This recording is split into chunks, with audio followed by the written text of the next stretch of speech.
سب سنیں گے؟ بولو سنیں گے انشاءاللہ۔ ایک بات میں آپ کو بتاؤں، یہ واقعہ سننا، ایک آدمی ملک شام میں رہتا ہے۔ بھائی کیا ہوا؟ آپ لوگ کس کو ہاتھ کر رہے ہیں؟ خیر اس کو چلنے دو اپنا، ہم بات بہت جلدی ختم کریں گے، اور آپ بولو تو ابھی ختم کر دو ابھی سنیں گے، سب سنیں گے، 5-10 منٹ 5-10 سنیں گے نا انشاءاللہ۔ ایک آدمی ملک شام میں، بولو کہاں پر؟ ملک، یہ سننا بہت پیارا واقعہ ہے۔ ایک آدمی ملک شام میں، شام یعنی سیریا، جس کو آج ہم لوگ کیا بولتے ہیں؟ سیریا۔ اس زمانے میں ایک آدمی ملک شام میں اتنا نقصان، کاروبار کا اتنا نقصان، اور قرضے میں اتنا ڈوبا کہ کھانے کے لالے پڑ گئے۔ لوگوں کو قرضہ کہاں سے چکائے؟ کہاں پر رہنے والا وہ آدمی؟ ملک شام میں، سیریا میں رہنے والا۔ وہ سفر کر کے مدینہ آیا۔ اس وقت مدینے میں امیر المومنین، خلیفۃ المسلمین حضرت ابو بکر رضی اللہ تعالیٰ عنہ۔ بولو کون ہے امیر؟ کون ہے؟ حضرت۔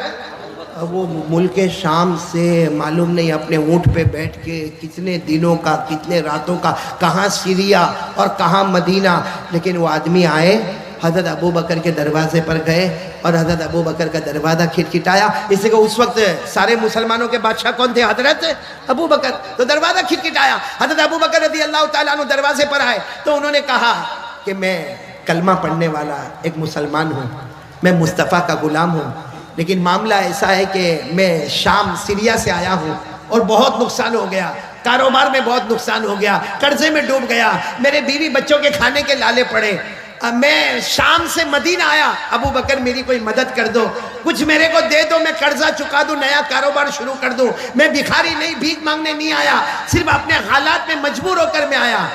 حضرت ابو بکر نے فرمایا آؤ اندر آؤ۔ اب حضرت ابو بکر کے گھر کا دروازہ تھوڑا اچھا تھا، اندر گئے تو دیکھا کچھ بھی نہیں۔ حضرت ابو بکر نے روتے روتے کہا کس سے مانگنے آئے ہو؟ تم میرے پاس مانگنے آئے ہو؟ یہ سوچ کر مانگنے آئے ہو کہ میں مسلمانوں کا بادشاہ ہوں، امیر ہوں؟ ارے 2 دن ہو گئے میرے گھر میں کھانے کو نہیں ہے، 2 دن ہو گئے میرے گھر میں کھانے کو نہیں۔ تو وہ آدمی کہنے لگا پھر میں کہاں جاؤں گا، میں تو مدینہ آیا تھا، یہ سوچ کر آیا تھا کہ حضرت ابو بکر میری مدد کریں گے۔ سننا حضرت ابو بکر کیا فرماتے؟ ایک کام کرو، عثمان کے پاس چلے جاؤ۔ حضرت، ساتھ میں بولو کن کے پاس چلے جاؤ؟ حضرت۔ آواز ابھی بھی نہیں آ رہی، بولو کن کے پاس چلے جاؤ؟ حضرت۔ تو کہنے لگے میں تو عثمان کو پہچانتا نہیں ہوں، آپ کچھ لکھ کر دے دو تو میں چلے جاؤں گا حضرت عثمان کے پاس۔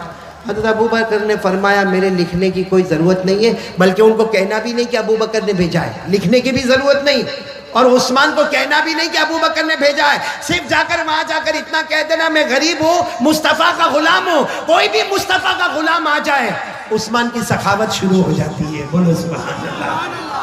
تو انہوں نے کہا لیکن میرے کو تو بہت بڑی رقم چاہیے۔ سنو انہوں نے کیا کہا؟ مجھے تو بہت بڑی رقم چاہیے۔ کیوں بڑی رقم چاہیے میرے کو؟ اس لیے کہ میرے کو قرضہ بھی ادا کرنا ہے، نیا کاروبار بھی شروع کرنا۔ ارے قربان جاؤ، حضرت ابو بکر نے فرمایا کتنی بھی بڑی رقم چاہیے عثمان کے پاس چلے جاؤ، رقم کا ذکر مت کرنا، اور مجھے کچھ لکھنے کی بھی ضرورت نہیں، اور یہ بھی مت کہنا کہ ابو بکر نے بھیجا ہے۔ آپ چلے جاؤ، جہاں تمہاری سوچ ختم ہوتی ہے حضرت عثمان کی سخاوت شروع ہو جاتی ہے، بولو سبحان اللہ۔ اب وہ آدمی گئے، بولو کن کے پاس جا رہے ہیں؟ یہ سیریا والے کن کے پاس جا رہے ہیں؟ حضرت۔ اب حضرت عثمان کے پاس جا کر کیا ٹینشن ہوا معلوم ہے؟ جب گھر کے باہر گئے تو دیکھا کہ حضرت عثمان تو گھر میں اپنے بچوں کو ڈانٹ رہے، اور بچوں کو کیا کہہ رہے؟ ارے میرے بچوں تم دودھ بھی پیتے ہو، اس میں شہد بھی ملاتے ہو، دودھ کا خرچ الگ ہوتا ہے، شہد کا خرچ الگ ہوتا ہے، ارے خرچہ اتنا کرو گے تو کیسا چلے گا؟ اب یہ باہر کھڑے کھڑے سوچنے لگے مجھے تو عثمان کے پاس بھیجا، اور یہ تو اپنے بچوں کے ساتھ میں ڈانٹ رہے، اور کس کے واسطے ڈانٹ رہے؟ دودھ کے واسطے ڈانٹ رہے، شہد کے واسطے ڈانٹ رہے۔ لیکن انہوں نے ہمت کی، حضرت عثمان کا دروازہ کھٹکھٹایا۔ بھائی سب سننا، جیسے حضرت عثمان نے دروازہ کھولا، کہا کیا ہوا؟ انہوں نے کہا السلام علیکم، میں سیریا کا رہنے والا، ملک شام کا رہنے والا، قرضے میں ڈوبا ہوا ہوں، اور میرے پاس کھانے کو کچھ نہیں ہے، اور میں نیا کاروبار شروع کرنا چاہتا، میں بھکاری بن کر نہیں آیا، لیکن آپ میری مدد کر دو گے تو بہت اچھا ہوگا۔ حضرت عثمان نے کہا آؤ میرے گھر میں آؤ، گھر میں بٹھایا، اور بٹھانے کے بعد کہا اپنے بیٹے کو کہا، ارے ایک بیٹے کو کہا ذرا دودھ کا پیالہ لے کر آؤ، دوسرے بیٹے کو کہا شہد لے کر آؤ، تیسرے بیٹے کو کہا کہ کھجور لے کر آؤ۔ یہ سوچنے لگے کہ اپنے بیٹے کو ڈانٹ رہے تھے، میرے کو دودھ بھی پلا رہے، شہد بھی دے رہے، اور کھجور بھی دے رہے. اب سننا، حضرت عثمان رضی اللہ تعالیٰ عنہ نے تھوڑی دیر میں ایک اونٹ تیار کیا، اور اونٹ پر اتنا سامان، کپڑے، برتن، اناج، غلہ، اور ساتھ میں 6000 درہم دیے. کتنے درہم دیے؟ تو ان کی زبان سے نکلا کہ میرے کو تو 3000 کی ضرورت تھی، 3000 دینار کی ضرورت تھی، آپ نے تو 6000 دینار دے دیے. تو حضرت عثمان نے کہا جاؤ لے کر جاؤ، آئندہ ضرورت پڑے تو واپس عثمان کے پاس آ جانا. اب مجھے جو بات بتانی وہ سنو. میں نے یہ واقعہ کیوں سنایا؟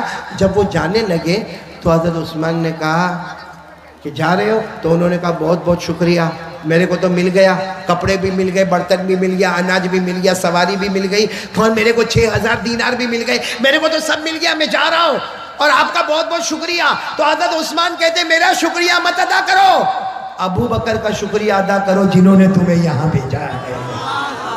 تو انہوں نے کہا میں نے تو آپ کو کہا بھی نہیں کہ حضرت ابو بکر نے بھیجا ہے، آپ کو کیسے معلوم؟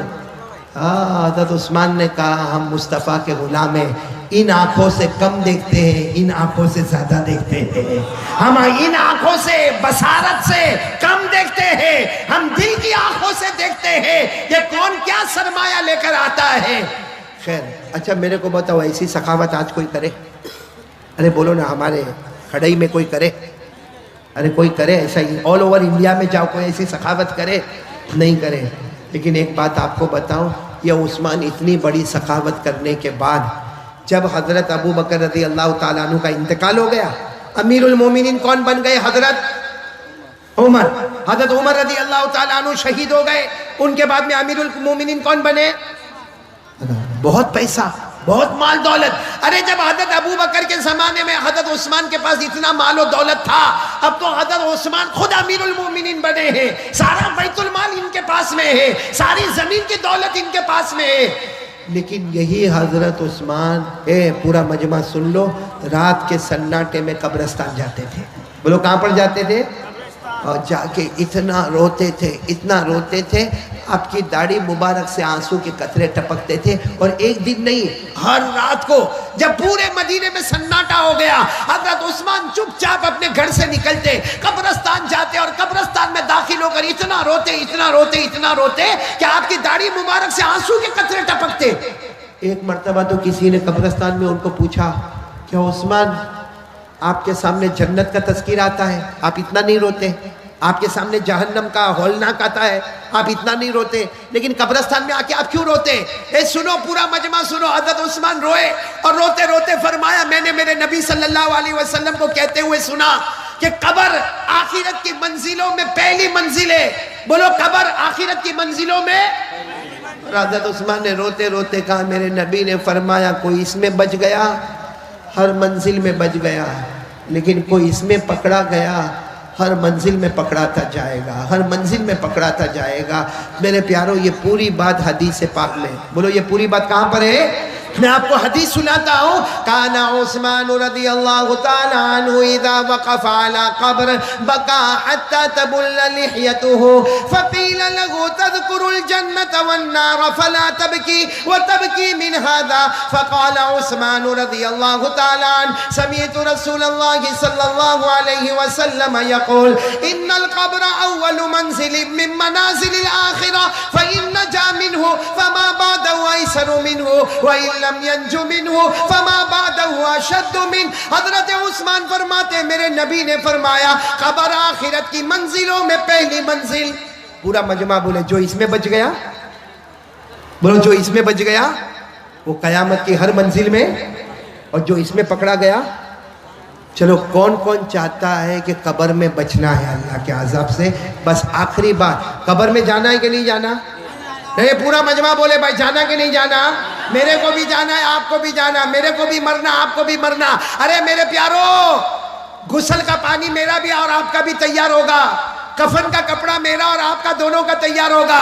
ہم سب کو جنازہ ہمارا اٹھے گا، اور جب ہمارا جنازہ اٹھے گا ہمارے گھر والے روئیں گے اور ہمیں قبرستان لے جایا جائے گا، اور قبر کی اندھیری رات میں ہمیں قبر کے اندر اتار دیا جائے گا. سب کو جانا ہے نا قبر میں. اب کون چاہتا ہے کہ قبر کے عذاب سے بچنا ہے؟